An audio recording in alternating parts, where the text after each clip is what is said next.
I don't know what else you got done today, but you're well on your way to getting listening to episode 8 of A Little Something from Jason Sims done, and I'm proud of you.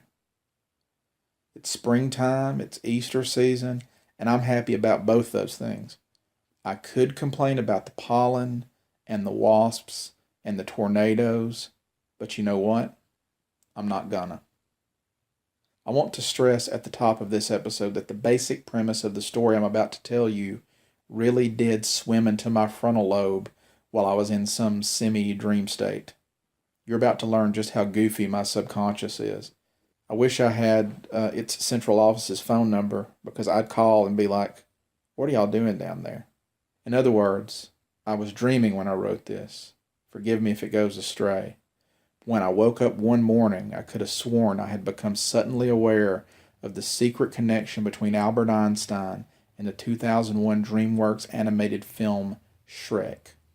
So, welcome to my nightmare as I present a tale I call I'm a Believer. There's a theory that states that sometimes dreams are memories from pasts that no longer exist, postcards from histories which have been erased. And sure, this theory was very recently made up by me, but to be fair, every theory was made up by somebody. So, as crazy as it sounds, I've come to believe that a vision which came to me while I was half awake in the wee hours of a January morning was just that, a memory from an alternate timeline. And that memory led to a journey, and that journey led to knowledge, and that knowledge I will now share with you. Here's what I learned. Albert Einstein built a time machine, or most of one. I mean, technically he didn't finish it, but it was his idea. He'd started work on time travel shortly after World War II in hopes that he could, 1, go back and prevent the rise of the Nazis, and 2, travel to the distant future and see if we'd managed to keep from destroying ourselves. His calculations, however, broke his heart. The numbers seemed to prove 4 things. 1. No time machine can send a traveler to a point in time before said time machine was switched on. 2. No time traveler can travel to the future from their own present. 3. No time traveler may remain in the past for longer than 23 hours, 56 minutes, and 4.1 seconds.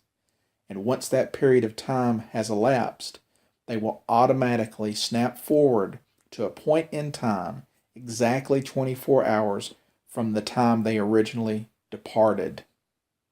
Einstein could never account for the 3-minute 5-point-second difference between the two time spans, and while it irked him to no end, those were the numbers. Once he was convinced that the math was sound, he brought in a couple of trusted scientist friends to check his work on the condition that they reveal it to no one. The numbers checked out. They jumped at the chance to help once he started building it. In 1950, sensing that the first machine was near completion, they decided to let in a small group of other trustworthy people to help with the project. They didn't only invite scientists this time, but philosophers, artists, writers, musicians, and clergy. He charged them with keeping the technology out of the hands of any government and making sure it would only be used in the case of a dire global emergency, as the effects of using it would be unpredictable and it could only be used once. This group was called the Committee. Einstein died in 1955, but the committee continued his work and finally switched on the machine, which they named Einstein Alpha, on April 1st of 1956. There was celebration over having achieved the seemingly impossible and having brought their friend's dream to fruition. This jubilation was short-lived, however. The pressure of having brought such a terrible power into the world, of the responsibility of having to guard it from those who would misuse it, and of being the ones who would have to decide if and when to use it, became too much. By 1958, the committee arrived at two possible solutions. One, destroy the machine and all records of their research. Or two, build a second machine and reserve Einstein Alpha as a failsafe to undo the use of this new machine in case the cure ended up being worse than the disease. The vote was close, but work soon began on a second machine, dubbed Einstein Beta. Without the guidance of Einstein himself, work on the second machine did not go well. There were so many false starts and dead ends that some began to suspect that he had deliberately left errors in his notes on the early stages of the process to frustrate anyone attempting to replicate them. But they kept at it. Over the years, the membership of the committee changed as folks passed away or retired.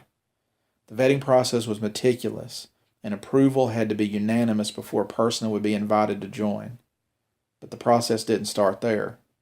To outsiders, the committee presented itself as a foundation Einstein had founded to foster world peace, as well as seek solutions to potential future crises. They met every 6 months at a farm outside Beacon, New York, which served as their headquarters and the secret hiding place for the machines. New members were invited to attend 4 of these meetings, and, after this, they would either end their tenure as part of the group or be invited to become a life member.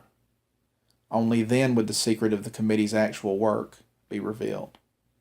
In 2013, work still continued on Einstein Beta, but with very little progress. As the committee gathered for its spring convocation, talk once again turned toward destroying the machines and all traces of the research. This development spurred the committee's newest member into doing something radical. 1 week before the winter convocation, he used the time machine. And the name of the first human being to travel backwards in time was Neil Diamond. No one was sure how he'd gotten on the committee's radar in the first place to end up as a member, but Neil Diamond knew. He'd engineered it, and the seeds had been planted back in November of 2001. It was the day after Thanksgiving. He had just woken up from a nap on his couch, and the house was too quiet. He sat up, and his eyes fell upon something on the lucite top of his coffee table. A DVD case with some sort of green monster on it. The title said, Shrek. He had no idea where it had come from. Sometimes his assistant would drop off DVDs of movies he'd missed, but not usually cartoons. Maybe one of the grandkids left it? He put it on. He kind of half-watched the thing. It was cute, even if he didn't get all the jokes. He guessed it was made with computers, and it was pretty amazing what they were doing with computers nowadays. Towards the end, which he had seen coming, he got bored, so he got up to make himself a sandwich. He had just opened the fridge when he heard it. A song that would change his life and our reality. He ran back to the living room, leaving the fridge wide open. He found the remote and wrestled with it, trying to remember how to rewind. He finally figured it out, and he sat down and listened to that song at least 3 times. So great, so catchy, even when the donkey chimed in at the end. He called his assistant and told her to get him a copy of the soundtrack ASAP. She did. He listened to the song for a week. It was called I'm a Believer. It had been written and performed by the band whose song had also opened the film, a song called All Star. It was okay, but it was no I'm a Believer. They were from San Jose, California. The name of the band was Smash Mouth. Neil got his people to get in touch with their people, and he arranged to call them on the phone to tell them how dynamite this song was. How was this not a huge hit? They seemed tickled to hear from him, and of course they would give their blessing for him to cover it on his next album, which he did. Some of the guys from Smash Mouth even came into the studio and played on it. It still wasn't a hit when he released it, though, but he liked how it turned out. It had become his favorite song, and he wanted the whole world to know it and love it. but largely they did neither, and that bothered Neil. The only thing that came to bother him more about it was that he hadn't written it. He tried to put that out of his head, since there was nothing to be done about it.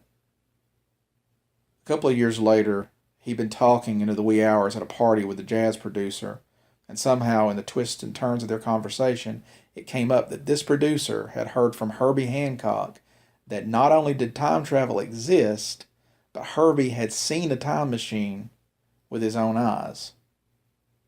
And that's all it took for Neil. Herbie Hancock's word was good enough. Neil's search was on. He started to get involved with fundraising for scientific charities and foundations, and his celebrity and charm allowed him to quickly amass friends from that community. He especially focused on physicists. He collected any information or rumors related to time travel, and that's when he learned about the committee and began to work towards membership. And it all paid off. After a year of proving his fitness, they revealed the secrets to him. And 6 months later, he used Einstein Alpha. It had taken some planning, but he'd figured out how to get access to the machine alone during one of his weekends on guard duty. 2 committee members were on the grounds at all times, and you had to do a minimum of 1 weekend a year outside of the 2 weekend-long convocations in the spring and the winter. Some members lived on the grounds and worked on Einstein Beta full-time, but having other members come in let them spend much-needed time away from the farm and their work. There were also traditional armed security guards who protected the facility, but none of them were privy to what they were actually guarding. It wasn't hard to give both the security force and his partner, a retired National Oceanic and Atmospheric Administration software engineer, the slip long enough to do what he needed to do. Originally, the machine had required 2 members to act simultaneously at control panels on opposite ends of the chamber in which the machine was housed in order to initiate time travel. But one of those panels had gotten damaged in a power surge back in 1962, so they rewired it so it could be done from a single panel until they could replace the damaged panel. But it had never been replaced. Work on Einstein Beta had come first. Crept into the chamber just after midnight. He triple-checked his coordinates. He ran through pre-flight. He set the dials. He turned both his key and the key of his partner, which he had lifted from the man's room while he slept. And at 2:45 on the morning of December 1st, 2013, he pushed the button. The machine began to emit a high-pitched whir. Then, suddenly, the room around him was erased, and he was surrounded by a blank, white nothing. He heard a sound like a thunderclap, and then just as quickly as the room had disappeared, it returned. But it was different. Things looked newer, and there were 2 control panels instead of 1. Lights were flashing, and an alarm was sounding.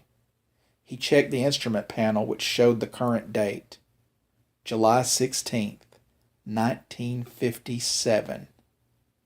He'd done it. He bolted out of the chamber and up the hall, past an astonished young man in a smoking jacket who'd been running towards the chamber in response to the alarm. "Who are you?" the young man said as Neil ran on. "When are you from? What's happened?" The chamber was hidden underneath a greenhouse. Neil headed toward an emergency ladder to the surface as he knew he'd be met by security at the top of the regular elevator. He emerged to the left of the greenhouse and headed into the woods. It looked like it was early morning. He wasn't exactly sure what time of day he'd arrive, but he'd managed to set the date correctly, which amazed him. He trudged through the woods as quickly as he could. He had less than 24 hours before he snapped back to 2013. He could hear voices calling out in the distance behind him. He tore forward through the bramble. It didn't look back. Eventually he made it to the highway and managed to hitch a ride down to Cold Spring, New York, not too far down the road. He told the man who picked him up that he had a kid at Surprise Lake summer camp down there, and he'd been coming to pick him up, but his car had broken down. The man said it wasn't too far out of his way and he'd be happy to drop him off there. Neil said that would be great, and he could call a tow truck once he got to the camp. The man dropped him at the gates. and it was like strolling through his own memories, like strolling through the most vivid dream he'd ever had. It was like he remembered every building, every face, every tree. He just hoped he remembered the way to the cabin. Turned out that he did. When Neil got there, he looked in through the window, and there he was. A skinny 16-year-old from Brooklyn who sat on his bunk, slumped over a guitar. He'd been skipping as many activities as possible to hole up in there and write songs since he'd seen Pete Seeger in concert at the camp a week before. Neil opened the door, and the kid looked up. "Hey, Neil," Neil said. "We don't have much time." You'd be surprised how soon you can get over meeting yourself. The human mind, especially the young mind, is incredibly malleable when confronted with the impossible. Once the preliminaries were out of the way, old Neil did what he'd come to do. He taught young Neil his favorite song. Then he walked off into the woods and waited to get snapped back to 2013. There were so many more things he'd wanted to tell himself, so many other people he thought about contacting, but he was terrified of the ripples of any further meddling with the past. There was no telling what harm he'd done already. When he did snap back, he found himself standing at his bathroom sink in the middle of shaving. Neil walked into his bedroom and sat down on his bed, shaving cream still on half his face. He suddenly found himself at the end of two parallel lives, and he could remember both with clarity. One was the life he'd lived before, and one was the life that was a result of him having visited himself at 16 years old. This new life was surprisingly similar to the original, with two major differences. One, in this life, he'd never been a member of the committee. And two, he had written the song, "I'm a Believer." But weirdly, things just weren't that different. They were a little different, especially if you were a member of the Monkees, but it seemed like time just had a way of flattening this stuff out. Smash Mouth still sang "I'm a Believer" on the Shrek soundtrack. Now it was just a cover. Neil sighed and went back to the bathroom and finished shaving. Things just didn't make sense. He'd expected to appear in the chamber next to the time machine, surrounded by angry members of the committee. But here he was instead. At the same moment he stood in his bathroom shaving, the chamber at the farm outside Beacon was dark and empty. In this timeline, Einstein Alpha had faded out of existence 23 hours, 56 minutes, and 4.1 seconds after an unidentified man had emerged from the chamber. Work had never begun on Einstein Beta, and in the spring of 1962 the committee elected to destroy all evidence that the machine had ever existed and all the research related to it. That winter, they disbanded. About a month after Neil Diamond had returned from the year 1957, I started waking up thinking about two things I'd never paid much attention to: the band Smash Mouth and the song "I'm a Believer." I started waking up thinking about another world where Smash Mouth had written this song, and then something somewhere had changed. This is similar to what they call the Mandela effect, and you can look that up yourself if you want to start driving yourself crazy. And I'd always thought that those people who went on and on about how the spelling of the name of the Berenstain Bears had changed, and how that was evidence that there were alternate universes, were just that, crazy. But here I was obsessing about something even dumber that felt so real. And I tried to put it out of my head since there was nothing to be done about it.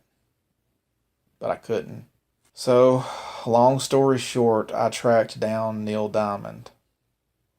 I won't tell you how I did it because he was nice to me and I don't want you to bother him, but I got in touch with him and he agreed to meet with me.